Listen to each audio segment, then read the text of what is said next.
fighting London fan shop. It is a privilege. I got to work on this campaign, even with my arm in a sling previously last year, but it was okay being a scrutineer for the day.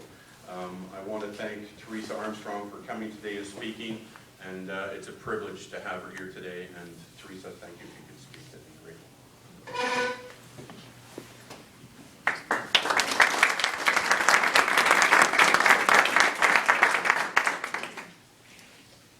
Well, first of all, let me thank everyone for coming today, and it's great to see that the London District Council, Labour District Council, and everyone here who is so committed to continually fighting for workers' rights and a safer work environment for all.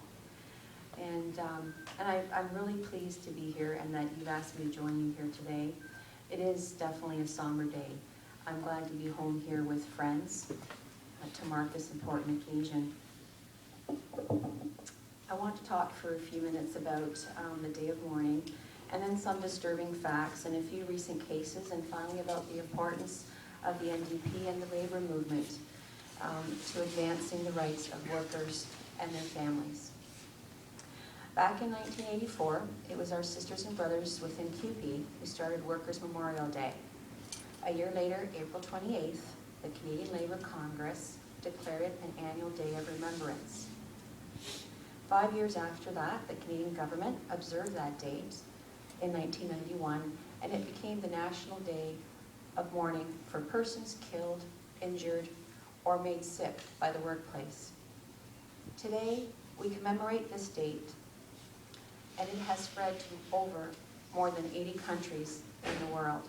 In 2001, international labor organizations observed it as the Day of World for Safety and Health at Work. This has now become a global movement, and so it should be, with the importance of how it is for people going to work, should be coming home to their loved ones every day and every single day. When I say I am proud to be a Canadian, it is the kind of history that I am referring to, the determined struggle of this country's labor movement to shed light on the poor working conditions and to make life better for all people everywhere. It gives me pride to know that working people of Canada played a major role in bringing global attention to the unsafe work, because that attention has started this point for change. Today, all around the world, workers are observing this day in countless ways. With them, we are also honoring the lives lost of the injured, and we are recommitting ourselves to making health and safety in the workplace a top priority.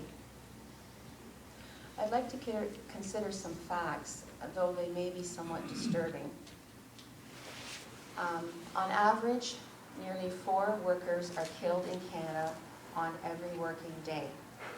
About 1 million or more are injured every year. For every 16 workers in Canada, one of them will suffer an injury while at the workplace. Younger workers between the ages of 15 and 29 are the highest at risk.